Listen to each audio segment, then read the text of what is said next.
Hello friends! Welcome, welcome! I am Moist Weenus. I'm joined this evening by the delectable Trabe. Hello, Trabe! Hello, Weenus. How are you doing today? I'm doing great. Thank you so much for joining me and co-casting. I really appreciate it. Well, I'm happy to be here, and who wouldn't want to be here for an exciting match that we've got here? Oh my Pathetic goodness. Wretches versus Tickle Tassadar. Division C West. Division C West, of course, yes! It's going to be a wonderful matchup. I actually am casting again for the Pathetic Wretches. We caught their match with you guys last night. You had quite a hard-fought couple of games there, and here we are again. More Div C West action coming at you. So here's the deal with the maps. Map number 1 that we're going to first is going to be BOE, and that was chosen by Tickle Tassadar. And then we are going to be going to Tomb of the Spider Queen for map number Dose. Oh, actually, before we hop right in here, just take a quick look at the rosters of these teams. So this information is now outdated. It was up to date a few days ago, but then, you know, a whole bunch of matches were played. So, you know, they're as up to date as I had at the time. So, you know, it is what it is. Over on Pathetic Wretches, you have Roth playing a lot of Junkrat and Maev and Asmodan. Lava Splash is actually has been filling in lately, so he's going to return back to the bench as Slintos comes in, who was out for a while, but he is the main slot there. So, like I said, a little bit outdated. Johio playing Johanna, Dahaka, Blaze, Captain Snail playing that Deckard Kane. Also had a Stukov game last night, I believe, so that's in there as well. And Percival playing the Tyrael, Garrosh, and Artanis. Trabe, can you see what the most played is for Tickle Tassadar, or is it too small in your screen?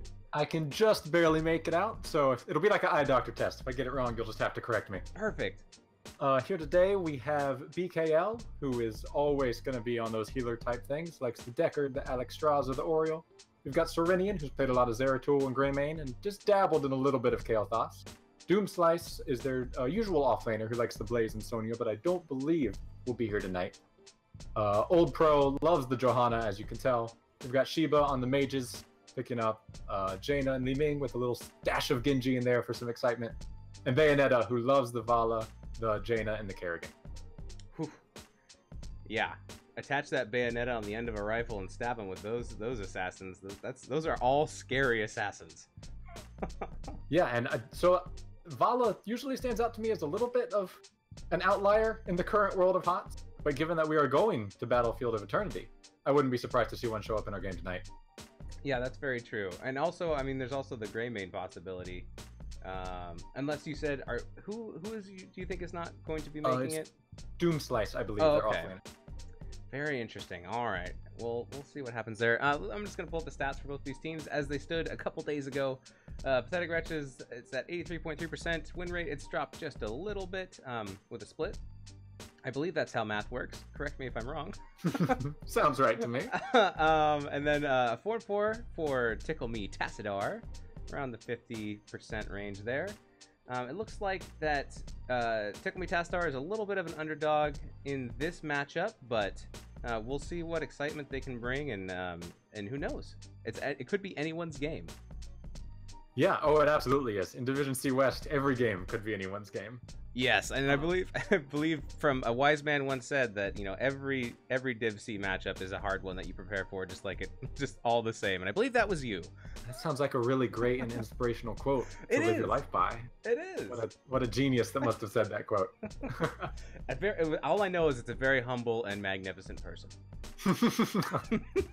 All right, so that, and then of course a little bit faster to the level 10 and to the level 20 as well for Pathetic Wretches. But those are the stats. Back to us, and I'm just gonna check with our captains and make sure that we are ready to go. And if so, we will jump on in to Battlefield of Eternity. I'm very excited to see how these drafts shake out, because both these teams are on the smaller end of the hero pool size. They go in with comps they know, that they've practiced with, that they like. But it turns out both those comps are Deckard and Blaze and Jaina on both sides. Yeah, they share a lot of the same heroes. Yeah. Yeah, they are gonna have to learn to share, or ban it and then no one gets it. That's what I always tend towards. Right. Why have a game where one of us has fun? No one should have. I want the same amount as this person. Okay, well, I'm gonna do it by taking everything away. Now you both have nothing. All right. Both teams are ready, so let's rock and roll. Let's see if I can time this. Battlefield of Eternity! No, not really. I tried. Pretty close. It's respectable. First effort for the night, right? You hit start, and then there's always a little bit of a delay, and then it'll say it whenever it wants, and then sometimes it says something that's not even the map. Is it Towers of Doom that says something else? I can't remember. I think there's a bug that the announcer says like a different map name, and you're like, wait, what? Keeping us on our toes. Exactly. So the first pick going to Pathetic Wretches. Are they going to ban out the Janas, the Blazes, and the Deckards? Or are they going to keep them for themselves? Probably want to be a little bit ban light because they are going to be picking first. Yeah, the wrench that could get thrown in here is, of course, the white main. We don't have the stats on whether these teams like to play white main since round 1 she wasn't out yet. That's very true. Perhaps the Deckard lovers will be forced to try something. First, we just got Yrel Hanzo. None of the things we talked about. Exactly. I think they're both like, no, we want these players. We want these. Let's just ban something else. All right, so the first pick that's going to be picked up by Pathetic Wretches, do you think they're going to go with the Deckard or the Jaina? Or something else? It doesn't... Clearly, it could be many, many different things. If white main is banned, you go Deckard. Okay. I think for sure. You might go Deckard even if it's not. Okay! Wow! All right. Well... I don't know how Captain Snail signed off on this. The comms and Pathetic Wretches must be.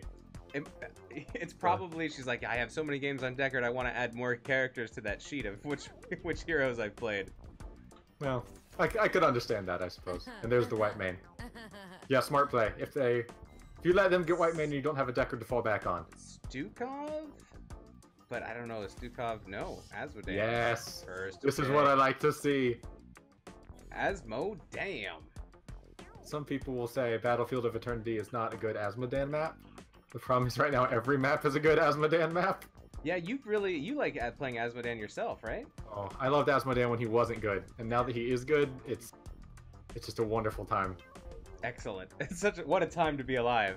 2 picks now for Tickle Me Tassadar. There's Stukov, there's Johanna. Very strong tank pick. I think Johanna's super high in the tier list right now, and with Deckard Kane and Sally Whitemane taken out, I think Stukov is an excellent support pickup. What does that leave? Alex? Yeah, Alex, Rhaegar potentially. Those would be the big 2 that would come to mind for me. Well, there's Raynor. Do we have a Jaina to follow up for some synergy? No, it's Muradin. Well, you do have decent shred on Raynor. I wonder if they're going to go medic. Probably not. Oh. Just for the stim and the attack speed? I don't know.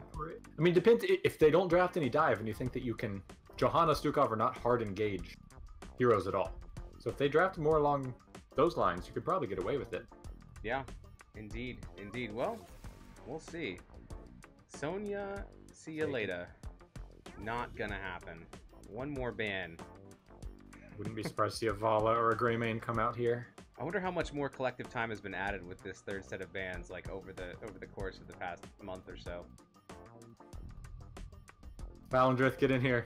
Yes, we need your stats. We're not good enough at this. Those sweet, sexy stats from Falendrith. All right, and it's going to be Jaina. All right. So Pathetic Wretches, at the very least, changing up the draft quite a bit how they would normally approach it. Yeah, they've eliminated 2 out of the 3 of that shared hero pool that you mentioned earlier. So, and I think that's a smart move, getting rid of the Jaina, because I think she would have been picked up here possibly. At this point, with Asmodan and Raynor and Murden on your side, you don't want fast matches. You just want slow, extended team fights where you can just poke them down and use that sustain to your advantage. And there's the Vala that you called out. I think Tickle Me Tassadar is doing the smart thing here and saying, okay, You win the fights and you're very scary, so we're gonna take the immortals into this game quick. Yeah, I like the shred that Artanis offers. Vala also very strong on the immortal. Greymane is still out there, but you know, may not make it. Nope. And there's Alex. Going to say you could absolutely get into with the Greymane. Then Arthas got picked. Yeah. And now I feel perhaps you don't want to go with that. Yeah, that's definitely going to slow down all your melee. Thank you so much for the follow, Slintos. I appreciate it. Li Ming, potentially? I'm trying to think who hasn't picked yet on Tickle Me Tassadar's side. Feels like Sheba is their last person here, probably. Some kind of there it is. Oh, good call. Once again. Calling it out. Why can't I do this when we're playing these teams? Well, you know, when we're playing these teams, we ban the most useless things and are destroyed in draft. Thank you, Kime. Go casters, they say. Woo. Your team is following you everywhere. Well, I'm the captain. I think that is how it's supposed to work traditionally. I believe so. All right. That's my understanding. Here we go. I can't wait to see what brain fart my brain cuts off for me today. Every match, there's always certain things that my brain just can't recall. But at least I put on pants today, so that's a win. Starting the day off right. Yeah, I have a sign on my ceiling that says underwear first, then pants, just so it's the first thing I see every morning. Because otherwise, you know, whew, you end up at work, and yeah. I messed that up once. Did not end well for me. Try both legs at once. Done. You're gonna need a new pair after that. I'm very conflicted on these drafts. Yeah, because Tickle Me Tassadar, they've drafted a Battlefield of Eternity composition that is good. And then Pathetic Wretches has just like some heroes, but one of those heroes is Azmodan? You're torn. I have learned to not pick against Azmodan is the problem. Like, they don't have a ton of ways to secure kills, but they have so much sustain. If they can disrupt Tickle Me Tassadar and prevent them from just burning the Immortal down immediately, I think they'll be in really good shape. They just gotta survive to late game and get those Azmodan stacked. Yeah, let's see how this goes. The game is starting now. Pathetic Wretches on the blue side. We have Roth playing Azmodan. We have Captain Snail playing Alex Straza. We have Slintos on the Raynor. We have Percival on the Arthas, and we have Johio, excuse me, on the Muradin. And over on the red side for Tickle Me Tassadar, we have BKL on Stukov, Sheba on Li Ming, Old Pro on Johanna, Bayonetta on Vala, and Serenian on the Artanis. Most excellent. 3, 2, 1. All right, so not terribly surprising. Tickle Me Tassadar is just going to send Artanis right away to the off lane. Arthas is headed up that way as well, and the four-mans are going to collide in the bottom. Play a little, I don't know, hide and seek, little high five, something in there. I've never considered Arthas as an Artanis counter in the top lane. That's very interesting. I'm excited to see how that'll play out, because it could work. Yeah, that's you know, that is a matchup that you don't see all the time. I agree. So, you know, a little bit of a slower pace up there, but we'll be able to map that progress. No, from my experiences playing Azmodan, I can tell you that Old Pro is going to need to be very careful this game, because Roth has gone Wrath, so any basic attack on a hero under 75% hit points will give him a stack of his Annihilation. Yeah, so he's just... Johanna often wanders around at 50% health because you aren't going to get killed. Oh yeah, and it's so easy to get someone down to 75% or less, and then just stack those auto attacks. Raynor taking a lot of damage, backing off just a little bit. Yeah, 26 stacks already. Although, getting very low. Sheba getting in some very nicely Ming snipes here. Not letting Pathetic Wretches sort of just passively do what they want, keeping them on their toes. Oh, and there goes Azmodan as the first kill with that lurking arm from Stukov. Very nice silence by BKL. Yeah, they've got good target fire, which is going to be, or target focus, which is going to be their big test today, I think. Some big health bars on Pathetic Wretch's side. If they can keep that focus up, they'll be in good shape. Absolutely. Let's see what's going on in the top lane. Not too much up here. A little bit of mana burn for Arthas. Other than that, everything looks at ease. Johio's gonna take a look at that siege camp, just make sure that Tickle Me Tassadar is not there. Yeah, a lot of orbs coming out, and hopping around. Vala and Stukov go back. They're going to refill their mana bars.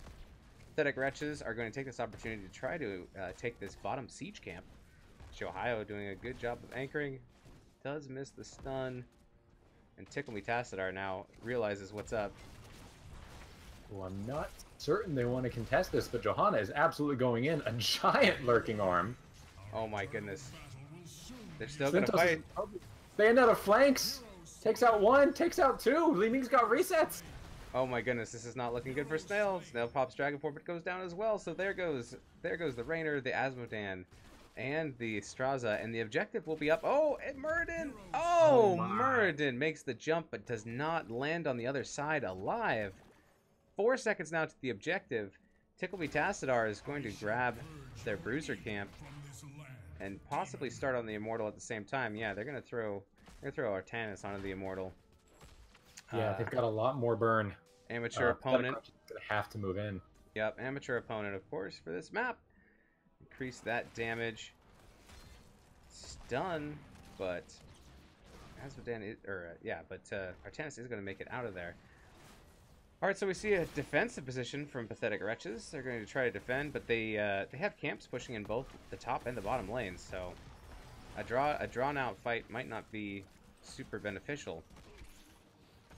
Yeah, it gives a chance for Asmodan to get those stacks up, but if it's at the expense of lane pressure, that might not be the solution. That's a good point. Big swap onto Roth. And it is a 3 versus 5, as Pathetic Wretches try to get some burn onto the top Immortal. Doing a good job not getting stunned out by those magic circles on the ground. I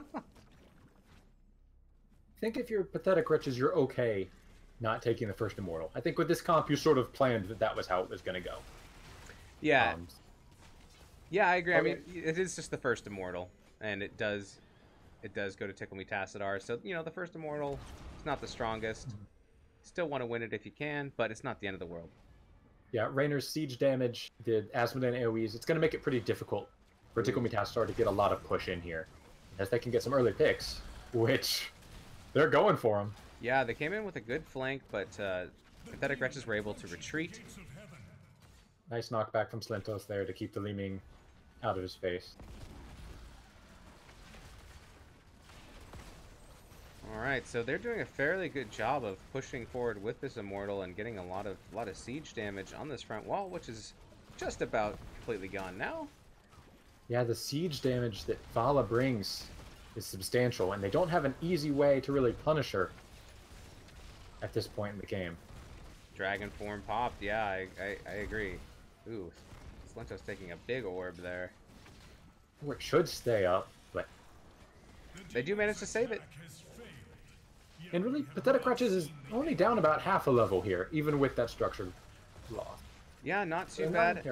Asmodan's got to be careful about staying out a little bit too far forward. I know it's tempting because you want to get those stacks at the same time, so just finding a careful balance between that is going to be a little bit rough.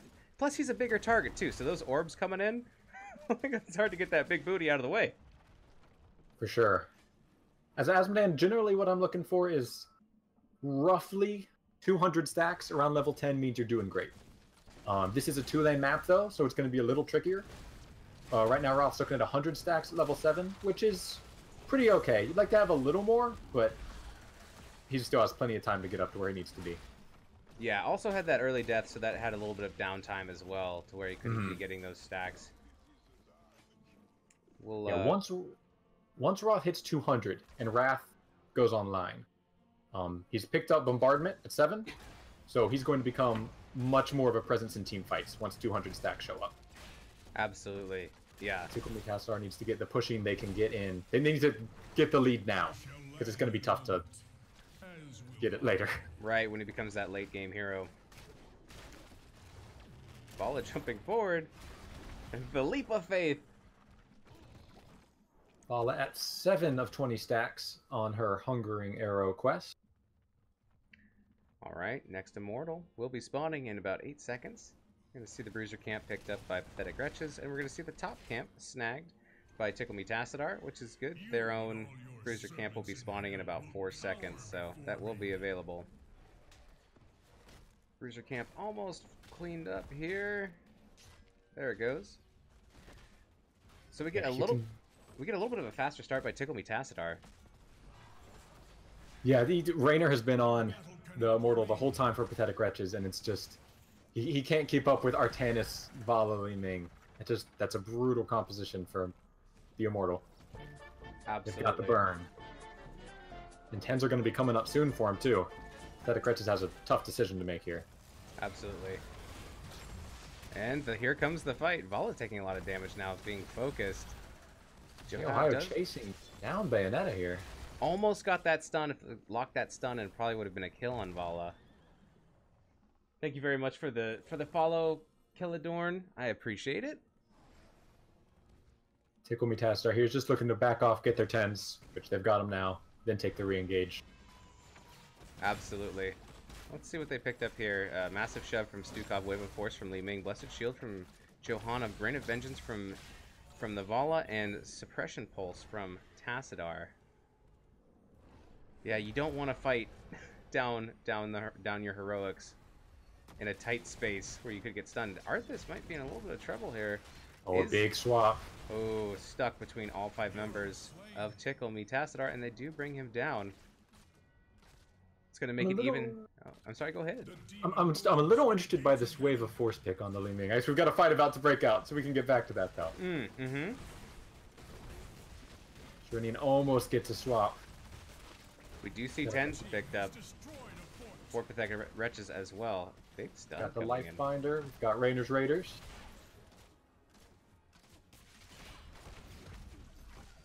Well, it's a little sad to see Murden go Avatar. It's the right choice, but you love to see Playmaker when you see it. It's what you want to see, but you understand why not. Yeah, someday we'll get there. And of course, Titus in for the Asmodean. Arthas holding on to his pick still. This bottom keep is in trouble. But the Immortal looking for the flank here. Can he get a stun and engage? No, it does get pushed. Ooh. Boom! That was a great push. Yeah, getting very cheeky there. But they do save the keep though, so that's what's important. Yeah, you've got Tide of Sin for your Asmodean. You've got 197 stacks. The build is almost online. It only took 10 minutes, but Asmodean is almost a real hero. And that's what you called out, right? As having good progress is 200 stacks at 10 minutes or by 10 minutes.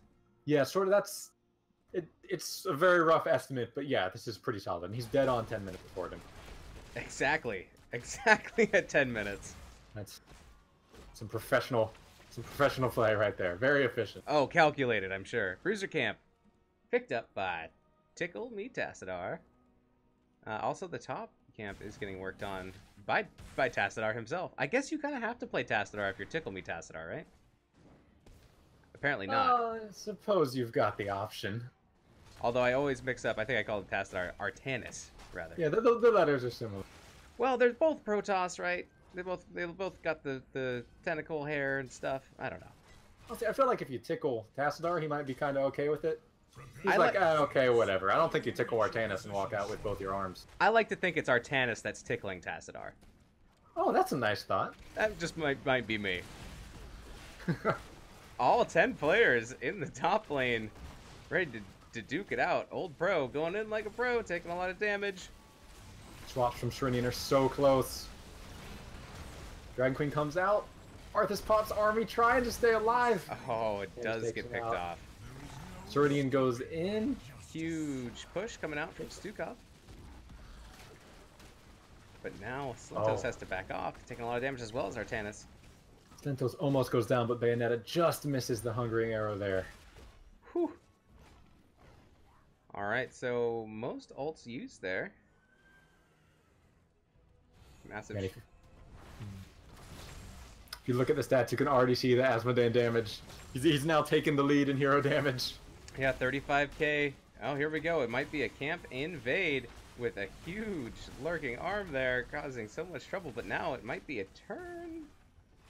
Oh. Well, the camp does get taken, and Pathetic Wretches are going to back up. That was close, though. Tickle Me Tassadar wants to burn this down. If they can get this Immortal, get top fort and pressure top keep. They've got the lead. They're up a level. They need to keep that lead. Yep. Their Pathetic Wretches has the late game comp and they know it. You got to keep that momentum rolling. They are up a talent tier right now, so I think Pathetic Wretches does not want to get involved in that fight. Plus, they're already pretty far behind, and so maybe they just thought it was not worth it. Yeah, Arthas has to go clear bot. A 4v5 down talent tier is not what you're looking for traditionally. Yeah, should be able to pick up 13 soon, hopefully before this engagement. Otherwise, you know, they will be at a disadvantage. He should be able to get it for them. The question is, can he get back in time? Tapping, and he's running top. Assuming they'll get 13 from just the trickle XP. That heavy armor really just weighs him down a little bit, so his horse does run a little bit slower. Or his dinosaur, rather. Alright, let's see what kind of a defense can be put up here. This is a full shield immortal. And it still has plenty of shield to go. I think this keep might be in trouble.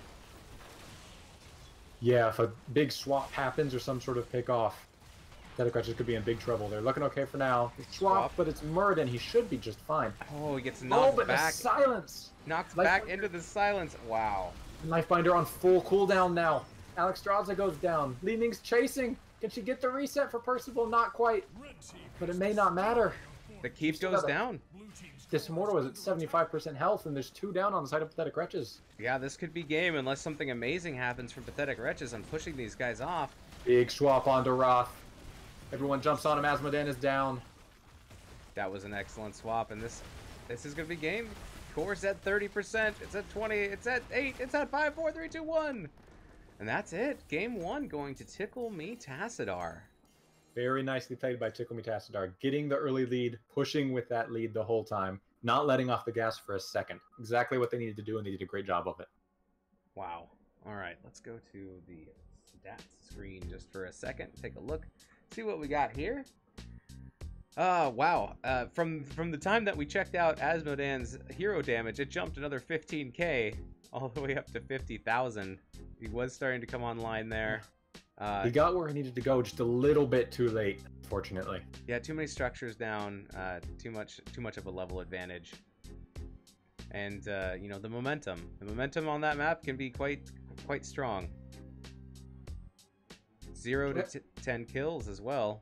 Oh wow. Yeah, I mean with Asmodan Raynor, you are missing a way to get those kills, which is why I was a little surprised by the Arthas. I was sort of expecting potentially maybe a Malthael or a Dahaka or somebody that can get in and finish those things. The last rites or a drag, or I don't know that Arthas.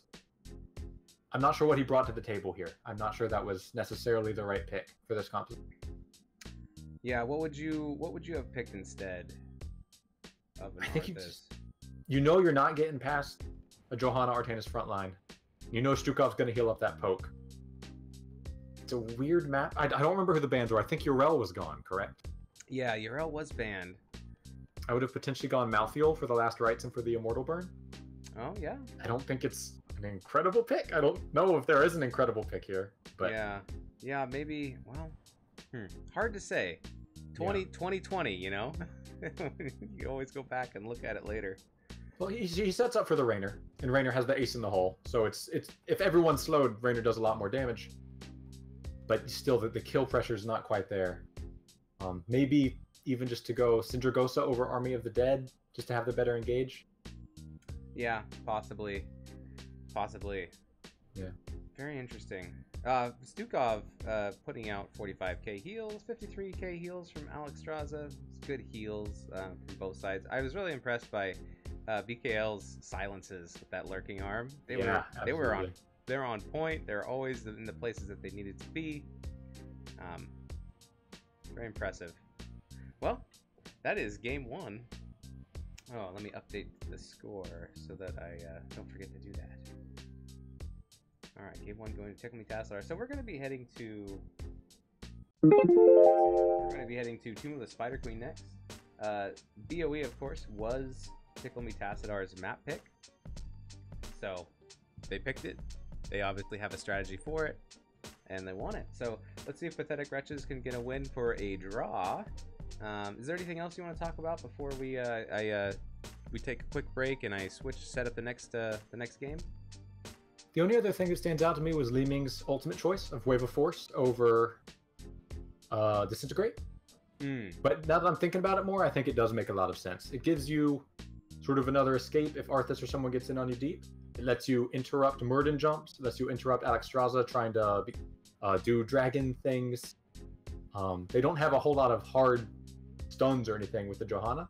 So just having a couple more ways to apply pressure on Pathetic Wretches, I think makes more sense than the amount of damage that would have brought with Disintegrate. Sheba had no problems getting out the damage on Li Ming, so little utility makes sense. That's true, yeah, 41k damage there. You know, I wonder if it was Wave of Force at the very end that knocked Murden back into that silence.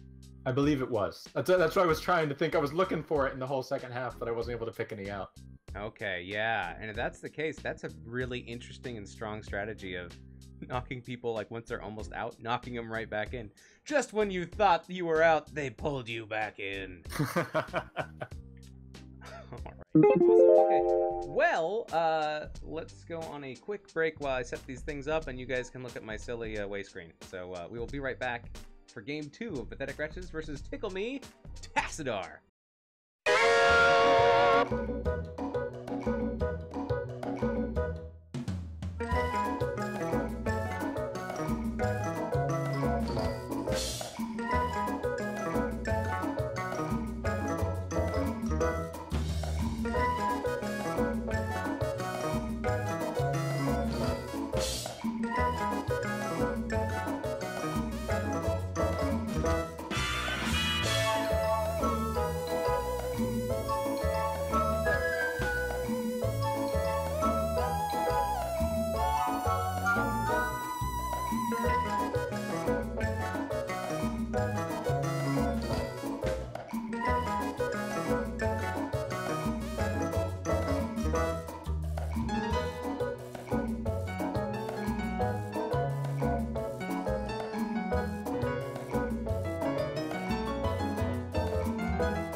By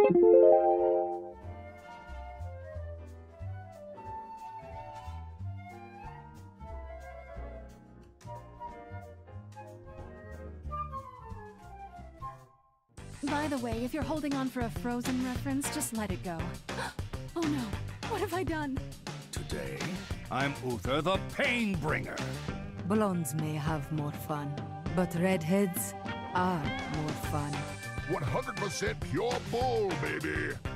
Not enough hatred. Just kidding. I hate you a bunch right now.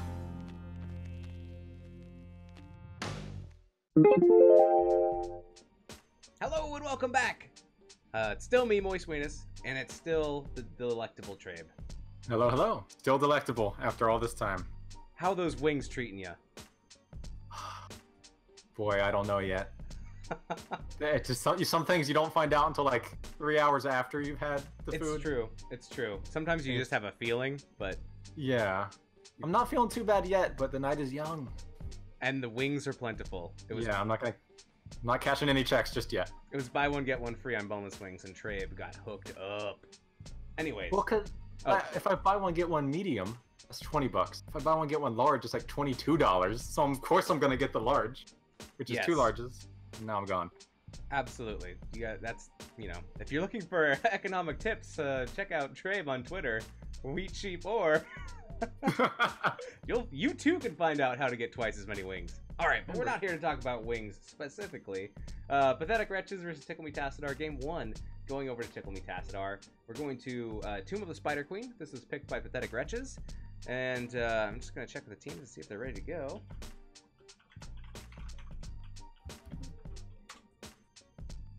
Let's see if both teams win their own maps. Or they. All right, we're both ready on both sides. Let's get going. It's game time. All right, here we go. All right. Tomb of the Spider Queen. I gotta work on it. I gotta work on my spider voice. No, that was decent. It was very... What's the adjective form of like arachnid? Arachnidy. Arachnidy, yeah. Arachnid-like. Yes. I almost feel like you could use arachnid as an adjective, but... Yeah, it probably is one. But there's always going to be someone that's like, no! You can't do that! So... But Trabe does what he wants, so... I don't let the rules of language bind me. Let the man speak. First hero pick for Tickle Me Tassadar. Let's see if we see the same... Oh, there goes the Jaina. Really?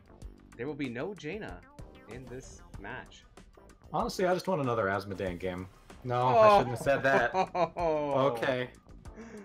Oh, tell me what you want, what you really, really want, and then we'll kill it. Honestly, I just want a murky game. I don't know anymore. How about some murky? This murky could work. Maybe some Urel, maybe some Garage. Although, Garage wasn't banned last game, was he? I don't believe so, no. Oh. White main ban. Yeah. See you later, lady. And then, to force the Deckard ban.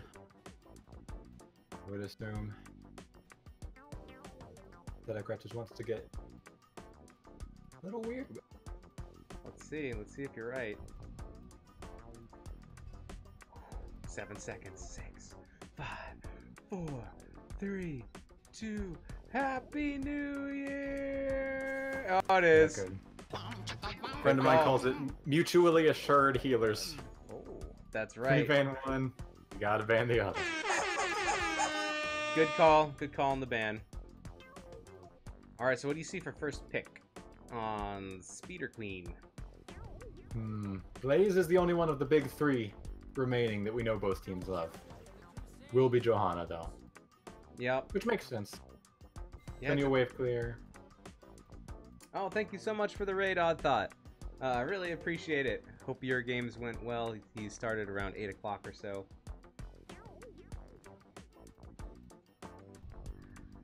Alright, so now back over to Pathetic Wretches for their first 2 picks. There's the Stukov and the Blaze. Alright, good stuff. Yeah, I like it. Stukov was highly effective last game for Tickle Me Tassadar. Let's see. So let's see if Pathetic Wretches, they get twofold. One, they get Stukov, which is pretty good, and then also you take it away from your opponents. So Blaze also, I really like Blaze a lot. Yeah, a solid map for him. So where his wave clear can really shine. Those small engagements give you a lot of bunker potential options. Sonya though, that's going to be an interesting matchup. No mana bar there.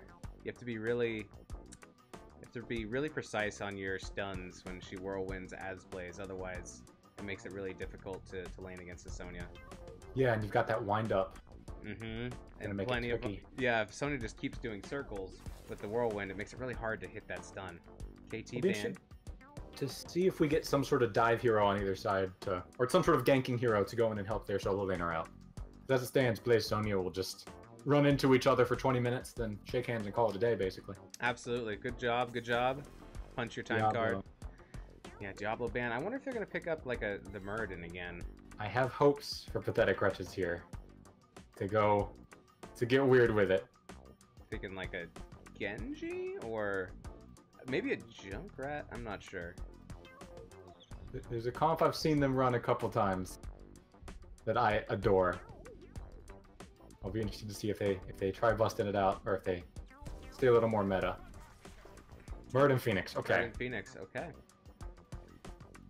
Mad Buddha says, "Holy Wheatus, Batman! My friends and I just did a vodcast of TMT. I hope to clinch a win here."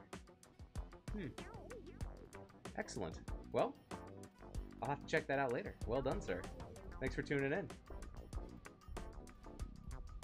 Both these comps very strong front lines. A lot of CC over on Pathetic Wretch's side. Ooh. And there's some CC for Tickle Me Tassadar. Genji Kerrigan. Oof, that's dirty. So Blaze's life just got a lot scarier. Yeah, absolutely. That Genji is going to be able to rotate quickly, and also pulled back in by Kerrigan with that, like you're saying, that CC. Slowest from Alexstrasza, mini stun from Sonya. Thrall getting a little CC of their own. Actually, there's quite a bit of CC on the side of Pathetic Wretches. You have the silence from Stukov, you have the charge from Blaze, Muradin, stun, as well as Thrall. It's got that root. Which team do you like better here? As far as I like Pathetic Wretches, I think, by a significant margin. I'm looking at Tickle Me Tassadar, and they're low on wave clear. Their DPS is Genji Kerrigan, who both have to dive into a Blaze Muradin Thrall Stukov. That's true. Yes. They have no way to get anyone low, really, to go in for the kills. They've got to rely on Kerrigan combo into a full burst with Genji. But Muradin and Blaze and Thrall don't care. So they've got to be pulling that off on a Stukov or Phoenix. It's doable, but it's a very high barrier of execution for them. And Alexstrasza is not going to be able to help the divers out much. Yeah, absolutely. I think the only way that they're going to be able to pull that off is not in lane, but on objectives and doing flanking maneuvers. But like you said, with low wave clear, you're not going to have a whole lot of time to go set up for a ganking opportunity because you're going to be busy, clearing the lanes. Their comp strength is early game pressure and early game kills. So levels 1 through 9, we need to see strong Genji and Kerrigan rotations. We need to see Blaze constantly under pressured, but we need to see some kills onto that Phoenix and that and the Stukov. If they can't get an early lead with that, I'm pretty concerned about the back half of this game. Well, let's see how it goes. Here we have on the left, on blue team, we have Pathetic Wretches. We have Roth playing the Phoenix, Slintos playing the Thrall. We have Percival playing the Muradin, Johio on the Blaze, and Captain Snail on Stukov. And over on the right side in the red, we have Tickle Me Tassadar with BKL on Alexstrasza, Diva on Genji, Old Pro on Johanna, Bayonetta on Kerrigan, and Serenian on the Sonya. All right, let's get into this game, ladies and gentlemen.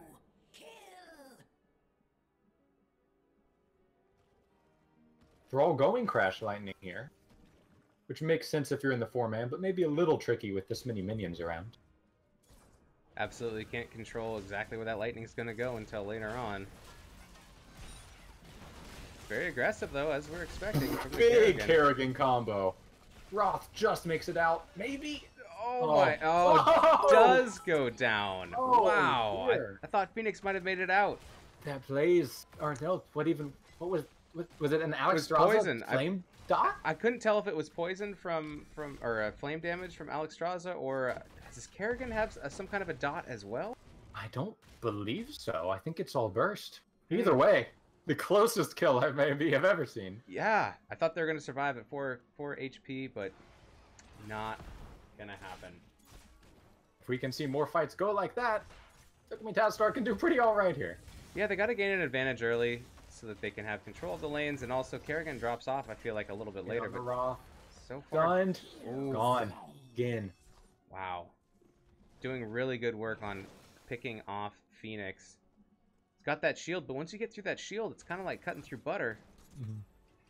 Old Pro's also doing an excellent job saving that micro stun on the Condemn to make sure Phoenix can't warp out. Yeah, canceling that warp will secure so many more kills. Thank you so much, Odd Thought, for the 69 bits. I really appreciate it. 8 gems going in by Old Pro. Ka-ching, they're in the bank. Both teams rotating to try to get all these gems, all this wave clear. Bottom, not a whole lot happening down there.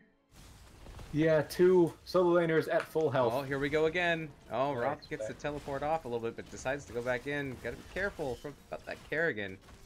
Almost catch Lentos. Old Pro wants to stick around and have a little more fighting, but the combo down, I'm not sure how much more they can get. Yeah, it's a little bit dangerous having, I think Roth might be a little bit too separated from his team. Maybe needs to stay a little closer to the tank. I'm just getting scared. He is most of their wave clear, so I can see why he wants to go up there. Oh, absolutely. Yeah. Pretty risky. As long as you can dodge the Kerrigan combo, it'll be okay. But if they end up landing it, it can change the situation quickly. It's hard to clear the lane, though. You're right. If you're in the back line, it's hard to clear the lane. you gotta be up there at some point. Roth is going to go and try and pick up this bottom siege camp. Looks like Johio is keeping Sonya occupied, so I don't think they're going to quite scout that out. Looking at quest stacks, Alexstrasza already with 11 healing globes, well on her way to finishing the Circle of Life quest. Muradin with 7 stacks of Stormbolt, not too bad.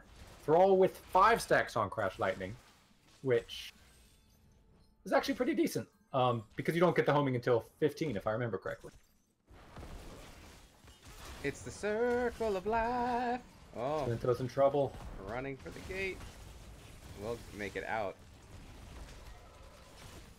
An excellent lurking arm there. Muradin is still engaging.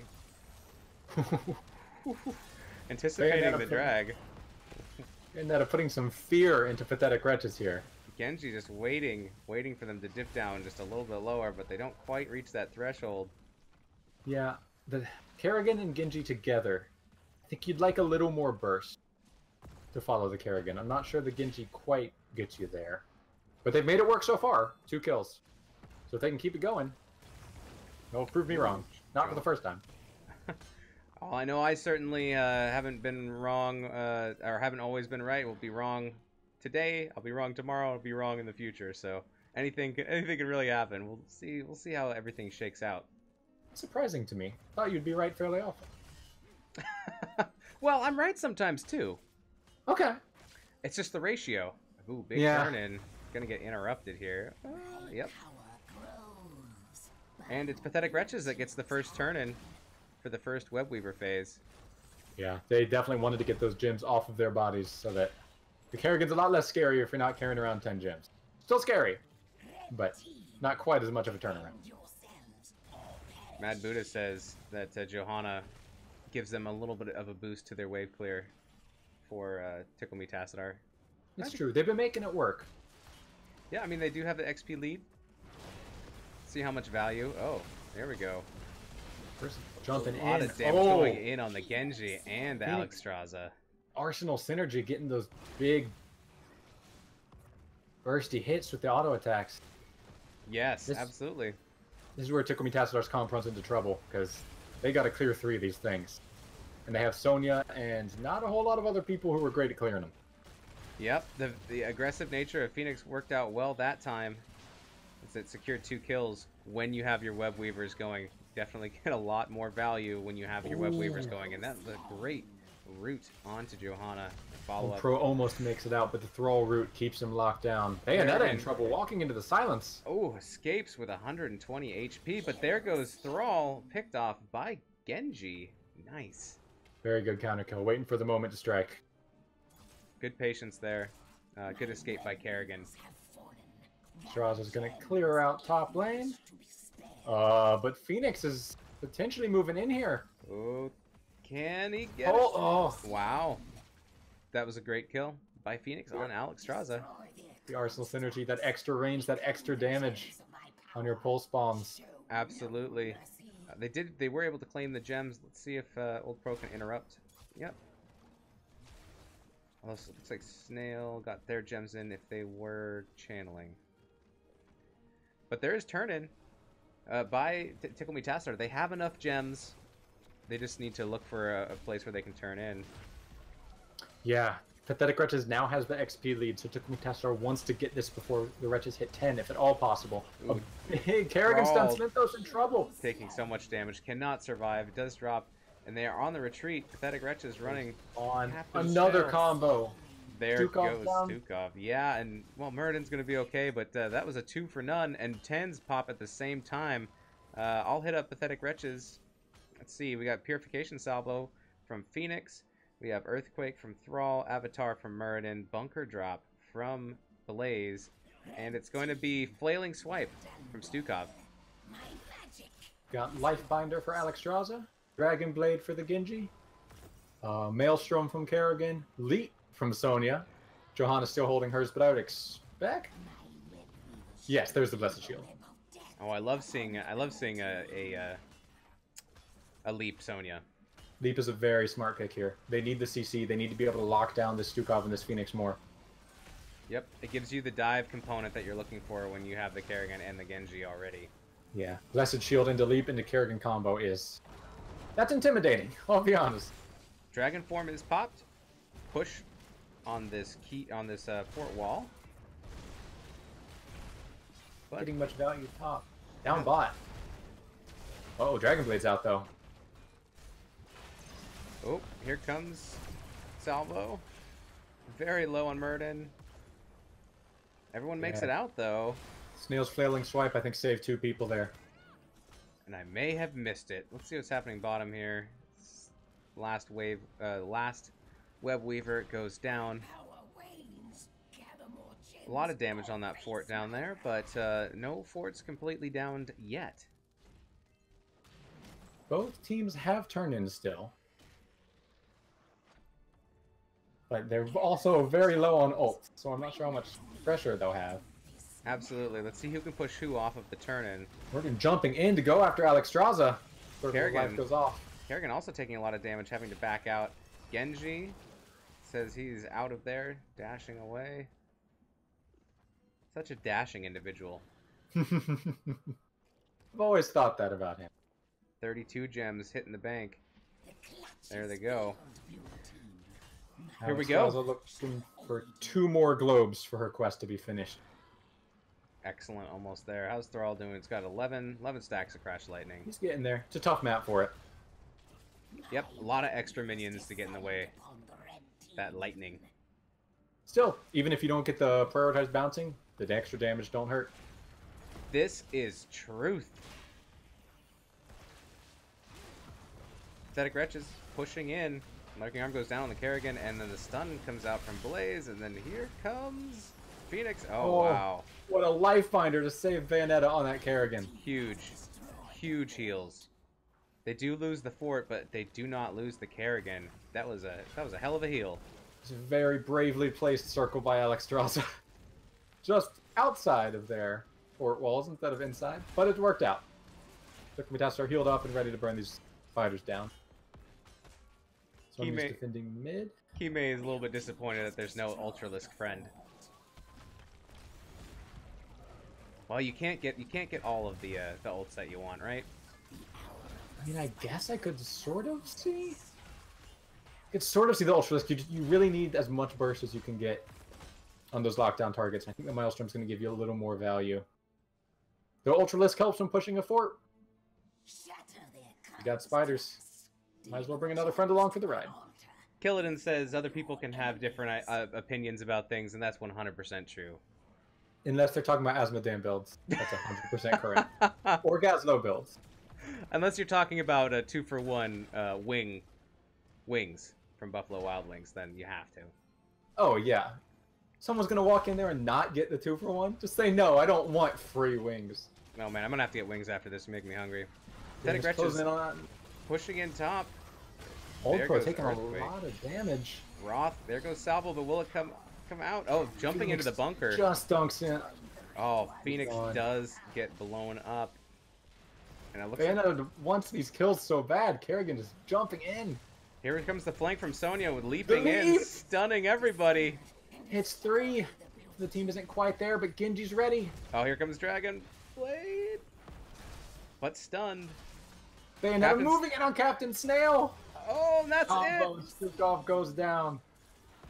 So they do get that second kill.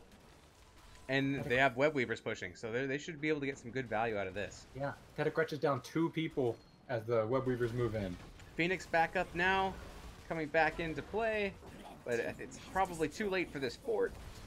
It has seen better days and will be put out to pasture. Message shields back up. Oh, but it whiffs.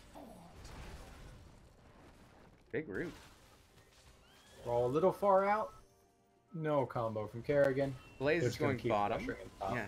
Yep, Blaze is going to go ahead bottom and help clear that up. Ooh, Murden is very low with mana, but that's a huge lurking arm. Kerrigan cannot escape it. Old Pro in deep with 50 gems. They cannot let Johanna die here, but another big root. Here comes Salvo. Ooh.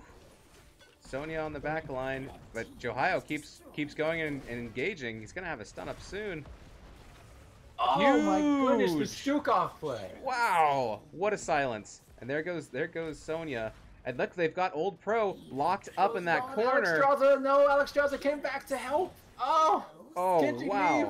Genji, just leave. Genji's going for the gems and gets some of them, but not all of them. Immediately moving on to the boss by Pathetic Wretches. That was a big win for them in that team fight. And they were down a talent tier. Captain Snail playing out of her mind on this Stukov with virulent reaction? I've never tried to pronounce this word in my life. Virulent reaction we're going with. All over the place. It was 3 in 1 fight. Wow. That was quite the fight. Well played. They have now reached 16. They're on even talent tiers. Oh, they're going to turn in. They're 1 gem short, but now they've got it.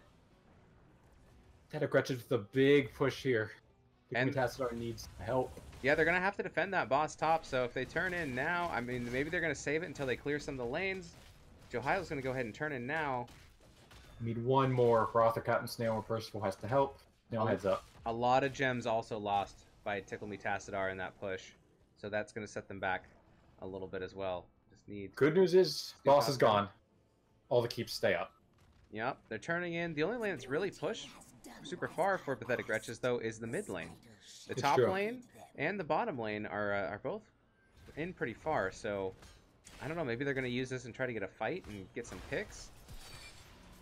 Yeah, we're into late game Kerrigan, so team fights, not ideal. You want to be getting these picks, using these long death timers to your advantage with Genji Kerrigan. That's really all you're looking for. Pathetic Wretches staying very smart, though. Clumping is 5. They're not going to let that happen. All right, well, let's see what value they get here in the middle. Those all ults are up for both teams. 29 gems on that Genji. Dragon form is popped.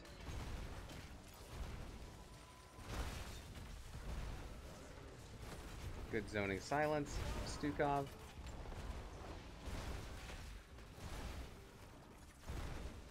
They're all grouped.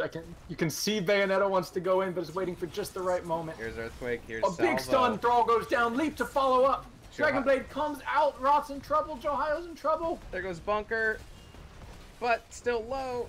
Johio goes down. BKO runs up, still alive. Captain Snail failing swipe. It's not enough. 3 kills for Tickle Me Tassadar. Great defense. Web Weavers cleared. They can go clear bot. They're not going to lose any keeps here. Incredible play. Very well defensively played. Yeah, that was great. It was just too much damage all at once. Bunker went down, but when you pop back out and you're still low health, you're just kind of a little bit of a sitting duck. Yeah. Huge plays there. All that this Tickle Me Tassadar comp has is a bunch of CC that we can all burst at once. And when it works, it works. Yep. Boss is not up, but they will have turn in. Yep, 2 minutes and 22 seconds for the next boss, but I think they're just going to settle for this siege camp here and probably bank some of these gems, maybe push out the lanes a little bit more. I'm surprised they didn't run straight to turn in there, because Pathetic Wretches is now all up. Yeah, and a lot of ults are still down too, but looks like they're going to. It looks like Pathetic Wretches is looking for them top, and they don't see them. They're coming back down, but it's going to be too late. Old Pro needs to get out of here. They get the gem turn in, but they're kind of in a bad place. It's a 4v. Oh, it's a 4v5. Yeah. Murder misses the Stormbolt though. They're looking fine. And having Sonya top, they're up a level now, 19 to 18. On the race to 20, Tickle Me Tassadar is one step ahead. Oh, one level ahead. 58 gems banked as well. Only need 2 more for that that illustrious turn in. They may wait until they have 20s at this point for the big final push. They're closing in on Murden. The bleep is burned. Nice Stormbolt. I don't That's think a he's lot making of it stuns. out. Kerrigan combo, he's gone. That was a good pick. Executed by Tickle Me Tassadar. Even Murden can't be out alone this late. Your number one job if you're Pathetic Wretches is don't split up. It's unfortunate because that means seeding level 20 to Tickle Me Tassadar, and you want to get that soak. But I don't think you can risk it. Nope, otherwise this is gonna happen again. Especially with you know, Genji, who can be anywhere. Pathetic Wretches still Very holding quickly. the turn in. They're going for it now. They'll pick up 20s on the way to these keeps. There's no forts left to defend. And Murden's down for another 15 seconds. Yeah, we're gonna have to see a huge defense here from Pathetic Wretches as they go against this wave, against talent tier advantage with Tickle Me Tassadar, and you know, still having Murden on the respawn. So, and all the lanes are pretty far pushed as well. Yeah. Tickle Me Tassadar is smartly going top here. The walls are already down, so they can almost certainly get this keep. And if they don't get picks, they can fall back to boss. Pathetic Wretches decides that they are just going middle instead. They can see Tickle Me Tassadar is going on their keep though, and they are backing up. It will be too late. Tickle Me There it Tassadar goes. just needs one pick here. Will they go for it? Serenian wants to go for it. Sonya's That's a lot of in damage. trouble. Nice shield, but the Salvo, silence. Earthquake. Johanna is running, but is getting stunned left and right. Oh, good Dragon disengage comes out. from Alexstrasza. Lots of Great heals. pushback. Old Pro trying to stay up, but that's a throw route. The chase is on. Big stun from Blaze. Violent reaction comes out. Silence onto Johanna. Just barely out. Genji tag. Pops Dragon Blade. Just to escape at this point. Wow. But meanwhile, bot lane. We got a spider coming in. Yep, this keep is gonzo. They did get, Pathetic Wretches do get 1 kill, but Tickle Me Tassadar does a great job of disengaging. Possibly even creating a distraction to get more push in that bottom lane. Only losing 1 there, not so bad. Seemed like there was a little bit of miscommunication there as Sonya wanted to go very in while the rest of the team wanted to go very away from the keep. But Tickle Me Tassadar is okay. Sonya will be back up in 5. Pathetic Wretch is running straight for the boss or just checking? No, they need to do, I think they need to do something here. I think they're going to try and take it. Maybe they're going to bait it. They've almost got turn in. It looks like they're going to bait the boss.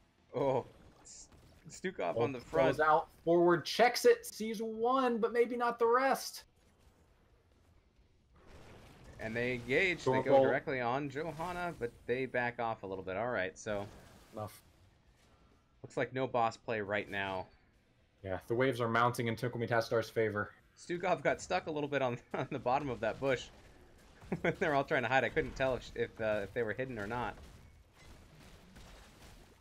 Pathetic Wretches does still have the gems for turning.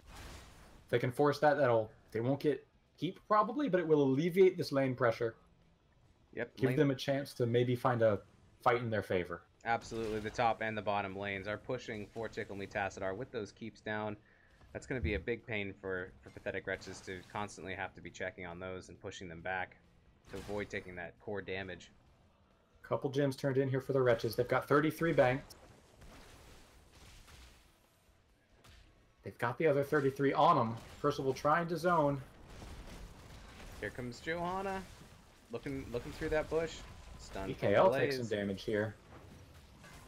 Lurking Arm comes down. BKL in trouble. Earthquake. There goes Pathfinder Salvo. comes out.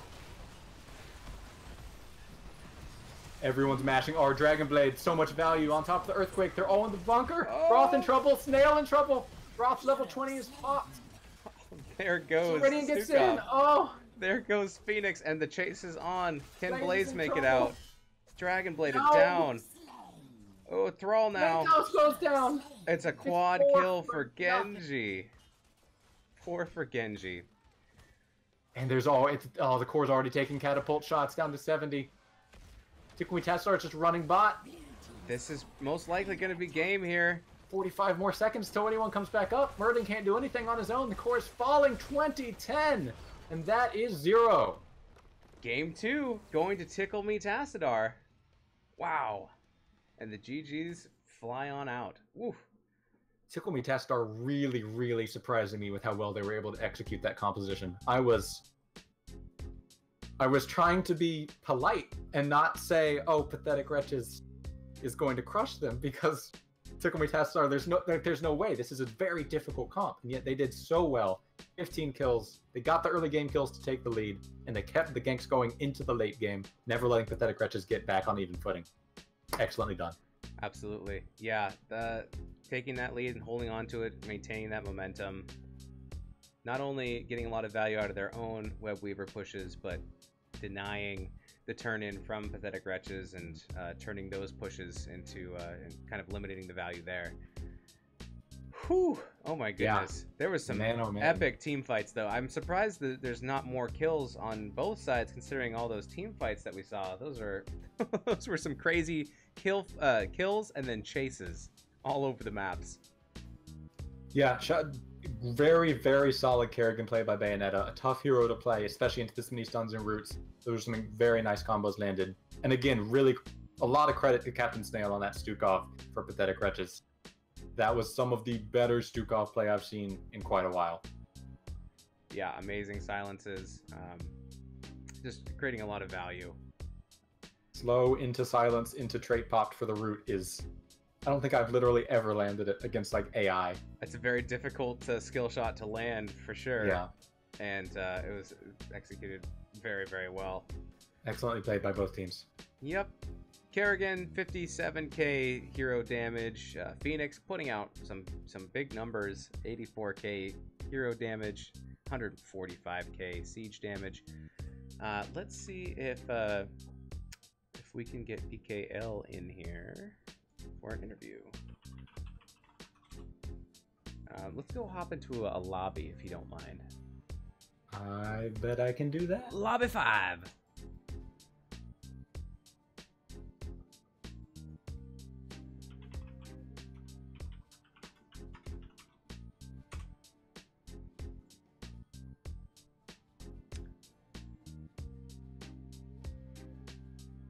Hello, sir. Hello. Hey, congratulations on those well played, sir. Thank you. That Tomb game was stressful. I could imagine. It was stressful just watching it. I wasn't even playing.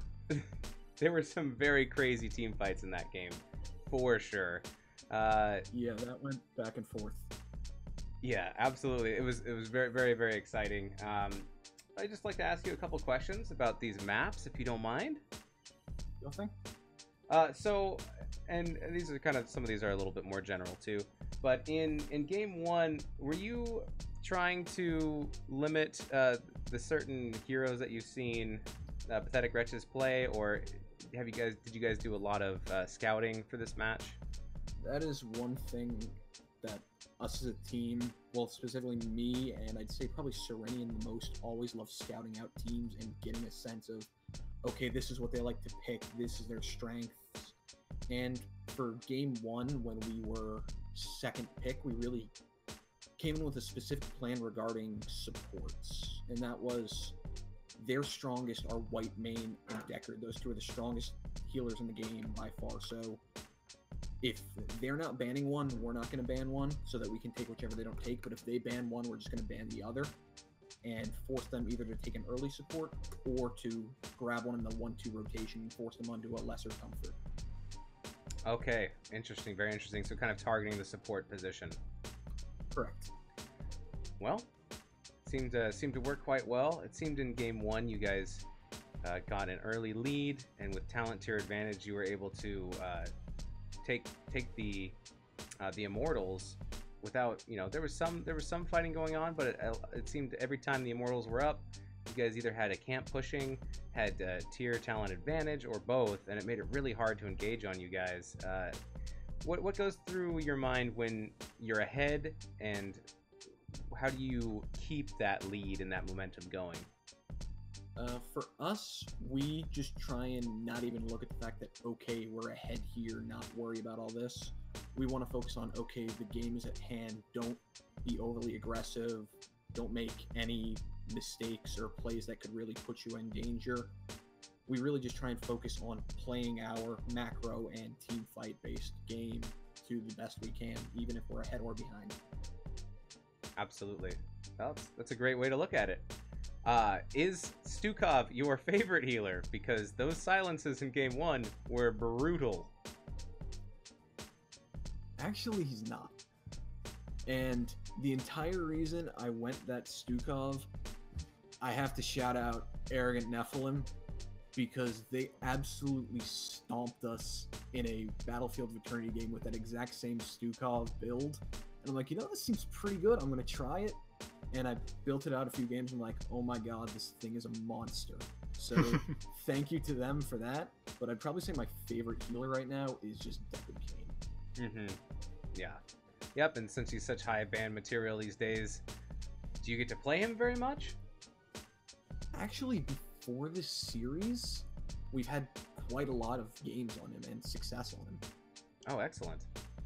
Oh, that's great. Well, now we've let everybody know that Deckard is your favorite, so the cat's out of the bag. Maybe there'll be more bans in the future. Hopefully not, so you get to play your homie. Traves, do you have any questions about game 1? I got a quick build question I'm not sure you'll know the answer to here. Sure thing. Game 1, Shiba on Li Ming, Wave of Force. Correct. This is not what I expected to see. I'm just curious, is this to interrupt Murden jumps? To interrupt Dragon Queen stuff? What was the rationale behind that? Do you know? It's a lot of what you were saying there with the interrupts on jump, on the Dragon Queen, and also to interrupt any escapes from a potential silence and condemn coming out. We really wanted to lock them down in place on those silence pools, and felt that with the damage we already had, the disintegrate wasn't as much necessary, and the crowd control from Wave of Force is just really important. And Shiba plays so well on that Ming that she's confident with that Wave of Force, so that's usually how we fall into those things. Okay. Makes sense. Worked out well for you, so. Yeah, you guys utilized that Wave of Force in some pretty crazy ways, knocking people around those silence pools. It was very, very impressive. It made me think, wait, what just happened? How did that Oh! Why do they keep walking back into the silence right when they're almost out? Yeah, very, very tricky. All right, well, game number 2 on Spider Queen. Is Kerrigan a Kerrigan comp something that you guys play a lot? We were kind of questioning it at the very beginning, just because you know that sometimes Kerrigan can drop out after the mid game. Can be really hit or miss. So with that, we really tried to build a Kerrigan comp because Bayonetta, Kerrigan is one of her favorites, but we don't let her play it that much. Mm-hmm.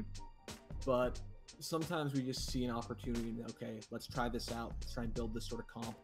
And we put it into action on Tomb, and it worked out. Absolutely, yeah. I'm kind of interested to hear that. If I was to put together a Kerrigan comp, I don't know that Alex Straza is someone that I would jump on. Yeah, that was not to work very well what we were looking at. They took the Stukov. So Alex is that healer we were kind of looking at, felt it was our best option, felt control with the Dragon Queen is important within team fights, and felt it gave, with the dive potential, we felt Lifebinder could be a really good option because they dive in there, even if they get low health, they get that boost right back up, especially once you hit the triple Lifebinder at 20. Yeah, there were multiple Lifebinders on Sonya and Kerrigan I saw there where, you know, sometimes you feel so confident that someone's going to die, you just scroll away. You go look at the other side of the team fight, and then no weird noise comes out, nothing appears on the kill bar, and it's like, oh, I don't understand. So, very well played there. That character just leveled up. They regained all of their health pool.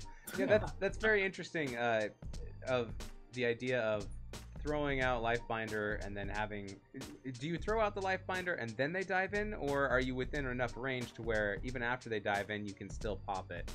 It's honestly a bit in between, as depending on the situation. Post 20, you pop it on before them because they can get those procs going. But usually pre 20, it's a bit more. You need to be a bit closer to the situation. Gotcha.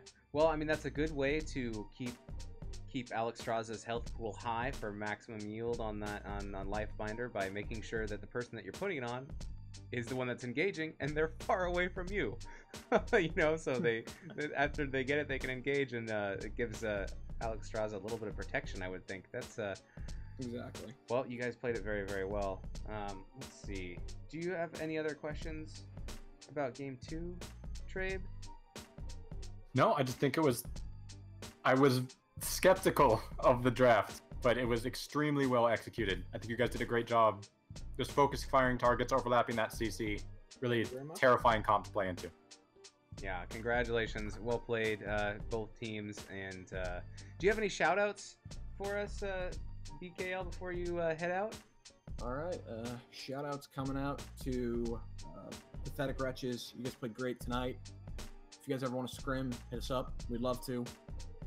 Shout out to you two for casting this tonight. It's always great to be able to go back and watch the stream, see what you guys are thinking, and just watch it back. And most importantly, shout out to my team, Old Pro, Serenian. You guys, we've been playing a while together. You too, Shiba. Just last season was fun. The team's going great. And Bayonetta, shout out to you. Thank you so much for stepping in as things have come up to you. You've gone from, I want to be an emergency sub, to I'm going to play 5-man with you guys. Let's go. And we've just come together and meshed really well, and I'm happy how this season's going and hope we can go far this year. Fantastic. It sounds like you know, you have a great team, and you guys have something really special going right now, and that was great play. So thank you so much for letting us cast this game. Of course. Thank you for casting, and thanks for having me. All right. Well, go celebrate with your team. Thanks for stopping in, and maybe we'll see you around sooner than later. Definitely. See you guys. All right. Bye-bye. Well, BKL makes a good point about casting, and Trabe, thank you for carrying me in this cast this evening, volunteering last minute. It was just like an hour.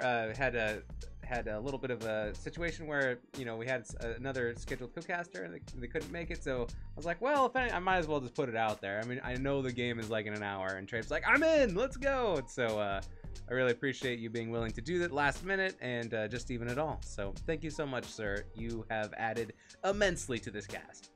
I know that your fantasy football draft didn't necessarily go like you wanted yesterday, so I figured I'd have to come in and cheer you up a little bit, help you out here. Oh my goodness, So. You are not wrong.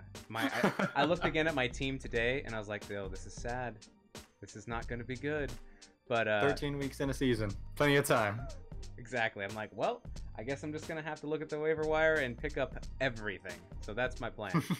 Don't tell anyone. Do you have any shout-outs, Trabe? Shout outs to the great people at Buffalo Wild Wings for giving me the strength I need to, you know, go out there in my day-to-day and just get stuff done. They're my fuel, they're my energy, they're my hope. So thanks, you guys. Really appreciate it. That's great. Every time I go to Buffalo Wild Wings, I eat so many wings that I'm like, it doesn't give me any motivation to do anything but nap. So I guess there's a little bit of difference about how we play that game. There's some napping involved too. I'm not gonna lie. Absolutely. Well, You do what you do. yeah, you gotta do you, boo boo. All right, well, thanks everybody for watching. Thank you, Twitch chat. I just saw a couple other things come in. Linehouse, thank you so much for the raid. Party of 14, I appreciate it. Ezelin11, thank you so much for the follow. You're all awesome. Thanks everybody for talking in Twitch chat. Mad Buddha, Kime, Old Pro, Serenian14, Hyperboy, Ezelin. Let's see. I think there were some other people earlier. Linehouse. Yeah, just everybody. Thank you so much for participating and watching this cast. You can find Trape on Twitter at Wheat Sheep Ore. See if you want to trade any wheat for sheep for ore. Is it brick? Is that the only thing missing? There's brick and there's something else. Wheat, sheep, Boy. ore. Oh, wood? Is wood? Yeah. Something? Okay. Brick and wood. Not interested in those. All If right. you got any more of the three I do like, send them my way. Okay, just so you know. And you can find me at Moistweenus or on Twitch at twitch.tv/Moistweenus. That will do it for us this evening. Thank you guys so much. We will catch you next time. Much love. Bye-bye.